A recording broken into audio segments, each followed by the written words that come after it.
గజరాజులు జనావాసాలపై దాడి చేయకుండా అడ్డుకోబోతున్నారు. ప్రాణ ఆస్తి నష్టం లేకుండా చూడబోతున్నారు. ఇందుకోసం కర్ణాటక ప్రభుత్వంతో ఒక ఒప్పందం చేసుకుని 6 కుంకి ఏనుగులను రప్పిస్తున్నారు. ఏనుగుల దాడి ఎక్కువగా ఉండే ఉమ్మడి చిత్తూరు జిల్లాలో ఆపరేషన్ ఎలిఫెంట్ అమలవుతోంది. ఇందుకోసం పలమనేరు దగ్గర ప్రత్యేక ప్రాజెక్టు సైట్ సిద్దమైంది. AP deputy CM Pawan Kalyan చొరవతో 6 కుంకి ఏనుగులు వచ్చేస్తున్నాయి.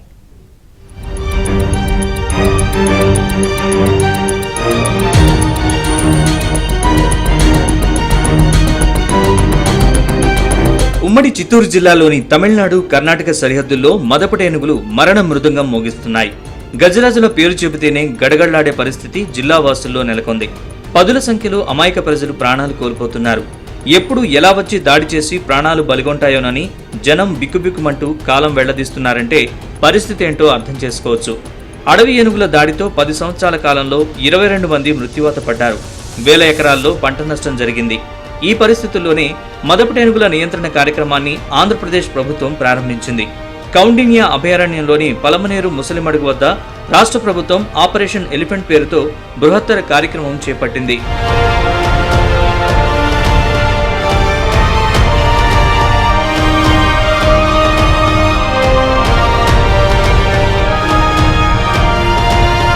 కర్ణాటక నుంచి 6 కుంకి ఏనుగుల్ని చిత్తూరు జిల్లాకు తీసుకురానున్నారు. Karnataka CM Siddaramaiah, deputy CM DK Shivakumar, AP deputy CM Pawan Kalyan సమక్షంలో వాటిని అప్పగించనున్నారు. కర్ణాటక అటవీ పర్యావరణ శాఖ మంత్రి ఈశ్వర్ ఖండ్రే ఈ విషయాన్ని వెల్లడించారు. గతేడాది ఆగస్టులో కుంకి ఏనుగులు కావాలని డిప్యూటీ సీఎం పవన్ కళ్యాణ్ కర్ణాటక ప్రభుత్వాన్ని కోరడం, ఆ రాష్ట్రం అంగీకరించడం తెలిసిందే. అప్పట్లో కర్ణాటక ప్రభుత్వంతో పవన్ కళ్యాణ్ ఒప్పందం కుదుర్చుకున్నారు. అందులో భాగంగా 6 కుంకి ఏనుగుల్ని రాష్ట్రానికి కేటాయించారు. ఏనుగులు పలమనేరు ఎలిఫెంట్ క్యాంపుకు చేరుకుంటున్నాయి. 22న ప్రారంభోత్సవ కార్యక్రమం నిర్వహించనున్నారు. 4 కుంకీలను పలమనేరులోని క్యాంపునకు, 2 తిరుపతిలోని జూ పార్కుకు కేటాయిస్తారు. కుంకీల ద్వారా మదపటి ఏనుగుల బెడద నుంచి బయటపడే అవకాశం ఉందని పవన్ కళ్యాణ్ విశ్వసిస్తున్నారు. So we have a lot of issues about kunki elephant. I mean, especially in around Srikakulam, Salur and that part of area, Parvatipura, especially in the agency areas and Chittoor. We have issues. A lot of elephants are coming. They're bit wild elephants, and in fact we don't know the very thin difference. Either have we encroached the lands of elephants, or elephants have encroached our land. We don't know. There is an issue there. So I said finally we want to, and Karnataka government has tackled it very well. They have trained a lot of elephants, and to make sure they have become guides to that wild elephants. So they make sure that they don't come into this area. They give them a proper path to go around.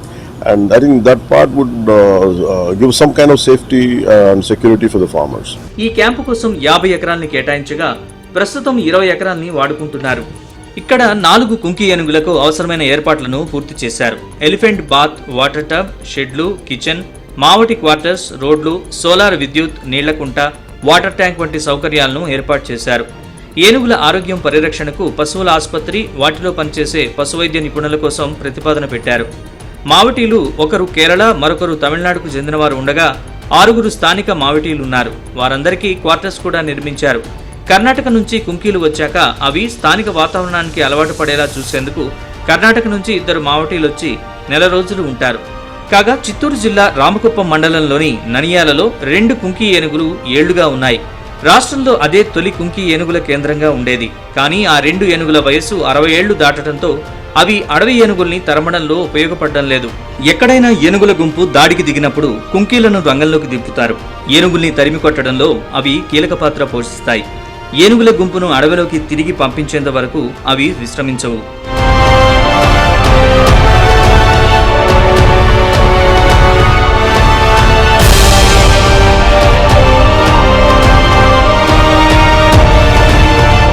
Kumki ఏనుగుల సాయంతో బంధించి తీసుకొచ్చే ఏనుగుల కోసం భారీ షెడ్లు, eco tourism కోసం enclosures కూడా ఏర్పాటు చేశారు.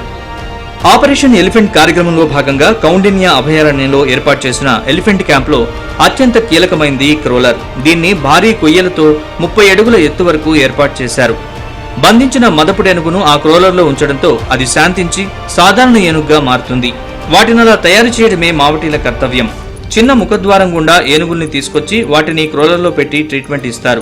2 రోజుల పాటు ఎలాంటి ఆహారం ఇవ్వకుండా దారికి తీసుకొస్తారు. తర్వాత వాటికి కావలసిన ఆహారం ఇస్తారు.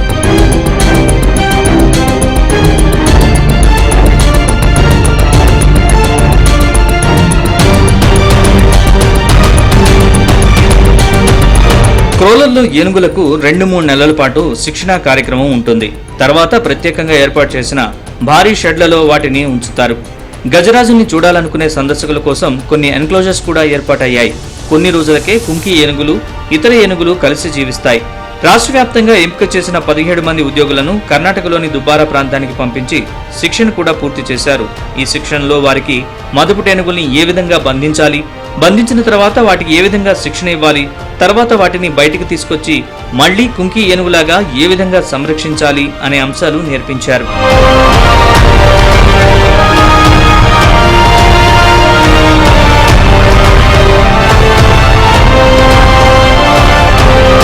ఏనుగులు స్నానం చేసేందుకు వీలుగా సహజ సిద్ధమైన నీటి గుంతలతో పాటు కృత్రిమమైన నీటి కుంటల్ని ఏర్పాటు చేశారు. 12 ఎకరాల విస్తీర్ణంలో వాటికి అవసరమైన గడ్డి పెంపకానికి సిద్ధం చేశారు. 5 ఎకరాల్లో అందమైన గార్డెన్ తయారు చేయనున్నారు. మొత్తానికి ప్రాజెక్టును తొందరగా అమల్లోకి తీసుకొచ్చేందుకు పనులు వేగవంతం చేయాలని స్థానిక పలమనేరు ఎమ్మెల్యే అమర్నాథ్ రెడ్డి కూడా అక్కడికి తరచూ వెళ్లి పర్యవేక్షిస్తున్నారు. ప్రస్తుతం ఉమ్మడి చిత్తూరు జిల్లాలో 150 ఏనుగులున్నట్లు అంచనా. జగన్ రెడ్డి 5 ఏళ్ల పాలనా కాలంలో గజరాజుల సంరక్షణను ఆంధ్రప్రదేశ్ ప్రభుత్వం పూర్తిగా విస్మరించింది. కూటమి వచ్చిన తర్వాత పనులు వేగంగా జరుగుతున్నాయి.